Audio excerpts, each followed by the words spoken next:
ಈಗ ಅನಗಲ್ ನ್ಯಾಯಾಲಯದ ಹಿರಿಯ ಶ್ರೇಣಿ ನ್ಯಾಯಾಧೀಶರಾದಂಥ ಮತ್ತು ಈ ಹಿಂದೆ ನಮ್ಮ ಬ್ಯಾಡಗಿ ನ್ಯಾಯಾಲಯದ ಹಿರಿಯ ಶ್ರೇಣಿ ನ್ಯಾಯಾಧೀಶರಾಗಿ ಇದ್ದಂಥ ಸನ್ಮಾನ್ಯ ಶ್ರೀ ಅಮಲ್ ಜೆ ಹಿರೇಕುಡಿ ಸಾಹೇಬ್ರವರೇ, ಬ್ಯಾಡಗಿ ನ್ಯಾಯಾಲಯದ ದಿವಾಣಿ ನ್ಯಾಯಾಧೀಶರಾದಂಥ ಸುರೇಶ್ ವರ್ಣವ್ರ ಸಾಹೇಬ್ರವರೇ, ಸಂಘದ ಅಧ್ಯಕ್ಷರು ಮತ್ತು ಈ ಸಮಾರಂಭದ ಅಧ್ಯಕ್ಷರಾದಂಥ ಆಶೀಶ್ ಹಿಡೇನವರವರೇ, ಉಪಾಧ್ಯಕ್ಷರಾದಂಥ ಹಿರಿಯರವರೇ, ಕಾರ್ಯದರ್ಶಿ ಆದಂಥ ಗುರುವಂದವರೇ ಮತ್ತು ಸರ್ಕಾರಿ ಅಭಿವೃದ್ಧಿಯಂಥ ರಾಜಣ್ಣ ನ್ಯಾಲ್ತಿ ಅವರೇ ಹಾಗೂ ಯಾವತ್ತೂ ನಮ್ಮ ವಕೀಲ ಮಿತ್ರರು,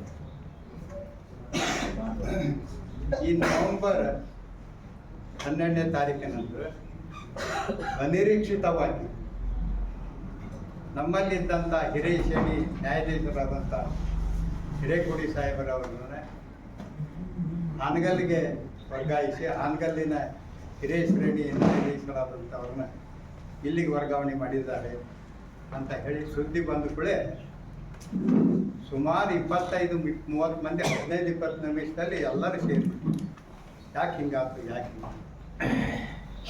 ಈಗ ನ್ಯಾಯಾಧೀಶರ ವರ್ಗಾವಣೆ ನಿಮಗೆ ತಿಳಿದಂಗೆಲ್ಲ ಅವ್ರು 3 ವರ್ಷ ಆದ್ಕೂಳೆ ಅವ್ರು ಅಂತಿರ್ತಾರೆ, ಈ ವರ್ಷ 3 ವರ್ಷ ಆಯ್ತು ನಾವು 4 ಹತ್ಬಿಟ್ರಿ ಅಂತಾರೆ. ನಾವು ತಿಳ್ಕೊಂಡಿರ್ತೇವೆ ಈ ಸಾಹೇಬ್ರು ಹೋಗ್ತಾರ ಮತ್ತೊಬ್ರು ಬರ್ತಾರ ಅಂತ ನಮ್ಗೆ ಹಂಗಾದಾಗ ಈ ಒಂದು ಭಾವನೆ ಬರ್ತದಿಲ್ಲ. ಅನಿರೀಕ್ಷಿತವಾಗಿ ನಡುವೆ ಹಿಂಗೆ ಆಗ್ಬಿಡ್ತಲ್ಲ ಅಂತ ಹೇಳಿ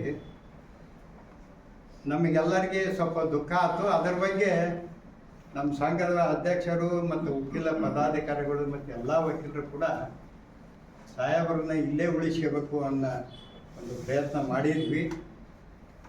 ಆದರೆ ನಮ್ಮ ಪ್ರಯತ್ನ ಸಫಲವಾಗಲಿಲ್ಲ. ಎಲ್ಲ ನೀವು ಬಂದವರು ಕರ್ಕೋಬೇಕು, ಅವರಲ್ಲಿ ಟ್ರಾನ್ಸ್ಫರ್ ಮಾಡಿಬಿಟ್ಟಿದ್ದೀವಿ ಅನ್ನೋ ಒಂದು. ಯಾಕಪ್ಪ ಅಂದ್ರೆ ಈ ಮಿಡ್ ಟರ್ಮ್ನೊಳಗೆ ಅನೇಕ ಕೇಸುಗಳನ್ನು ನಾವು ವಕೀಲರು ಆರ್ಗ್ಯುಮೆಂಟ್ ಮಾಡಿ ಎಲ್ಲ ಮಾಡಿ ಅವರು ಸಾಹೇಬರ ಕಡೆಗೆ ಜಡ್ಜ್ಮೆಂಟ್ಗೆ ಇದ್ವಿ. ಇಂಥ ಹೊತ್ತಾಗ ಟ್ರಾನ್ಸ್ಫರ್ ಮಾಡಿಬಿಟ್ಟಪ್ಪ ಅಂದ್ರೆ ನಾವು ಪುನಃ ಅದ್ರ ಆರ್ಗ್ಯುಮೆಂಟ್ ಮಾಡ್ಬೇಕೈತಿ. ಮತ್ತೊಬ್ಬರ ಮುಂದೆ ಅವ್ರು ಬಂದ ಕೂಡಲೇ ಆರ್ಗ್ಯುಮೆಂಟ್ ಮಾಡ್ಬೇಕು ಅಂದ್ಕೂಳೆ ಹೆಂಗಪ್ಪ ಇವ್ರದ್ದು ನೇಚರ್ ಹೆಂಗೈತಿ, ಹೆಂಗೆ ಮಾಡ್ತಾರೆ, ಏನು ಆಗ್ತೈತಿ ಅನ್ನೋದು ನಮಗೆ ತಿಳ್ಕೊಬೇಕೈತಿ. ಈ ಏಪ್ರಿಲ್ ಮೇದಾಗ ಯೂಶ್ವಲ್ ಟ್ರಾನ್ಸ್ಫರ್ ಆಗತ್ತಂದ್ರೆ ಅವ್ರು ಬಂದು 1 ತಿಂಗಳು 2 ತಿಂಗಳದಾಗ ಸ್ವಲ್ಪ ಹೊಂದ್ಕೊಳಕ್ಕೆ ಏನು ಇದಾಕತ್ತಲ್ಲ, ಆ ಹೊಂದ್ಕೊಳದಾಗ ಅವ್ರ ಸ್ವಭಾವಗಳನ್ನು ನೋಡಿ ನಾವೆಲ್ಲ ಆ ಸ್ವಭಾವಕ್ಕೆ ನಾವು ಹೊಂದ್ಕಿರ್ತಿದ್ವಿ. ಅವರು ಈ ಬಾರ್ ಹಿಂಗೈತೆ ಹಿಂಗೆ ಮಾಡ್ತಾರ, ಇವತ್ತು ಚೀಫ್ ಮಾಡಿದ್ರೆ ಟೈಮ್ ಕಳೆದ್ರೆ ಕ್ರಾಸ್ ಒಂದು ಟೈಮ್ ಕೊಡಬೇಕು, ಇವತ್ತು ಇವರು ಆರ್ಗ್ಯುಮೆಂಟ್ ಮಾಡಿದ್ರೆ ನೆಕ್ಸ್ಟ್ ಟೈಮ್ ಅವ್ರಿಗೆ ಆರ್ಗ್ಯುಮೆಂಟ್ ಕೊಡಬೇಕು. ಹೀಗೆಲ್ಲ ಪದ್ಧತಿಗಳು ಅವರು ಪಾಲಿಸ್ತಿದ್ರು. ನಾವು ಅದಕ್ಕೆ ಯೋಗ್ಯವಾಗಿ ನಡ್ಕೊಂತ ಬಂದ್ವಿ. ಆದರೆ ನಾ ಇಲ್ಲಿ ಹೇಳ್ತಾನೆ ಅಲ್ಲ ಏನಂತಂದ್ರೆ ನಮ್ಮ ಅಮಲ್ ಜೆ ಹಿರೇಕುಡಿ ಸಾಹೇಬರು ಭಾಳ ಮೃದು ಅಂದರೆ ಇವನ್ ಗಟ್ಟಿಯಾಗಿ ಮಾತಾಡೋಕೆ ಅವರು ಅಷ್ಟು ಒಂದು. ಯಾಕೆ ಹೇಳ್ತೇನಪ್ಪ ಅಂದರೆ ನಾವೆಲ್ಲ ಕೋರ್ಟ್ನಾಗ ನಾವು ಸಾಹೇಬರಲ್ಲಿ ರಿಕ್ವೆಸ್ಟ್ ಮಾಡ್ತೀವಿ.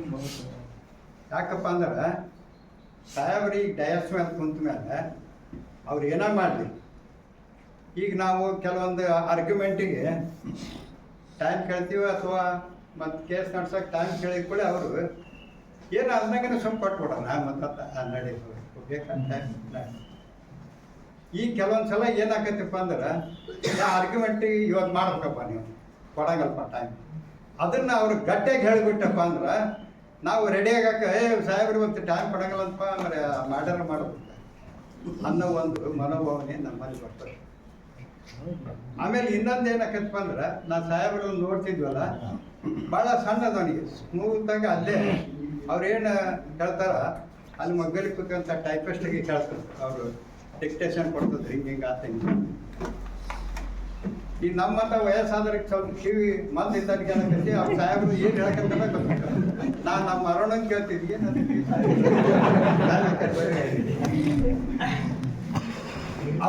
ಅವರು ಹೇಳೋದು ಕರೆಕ್ಟು.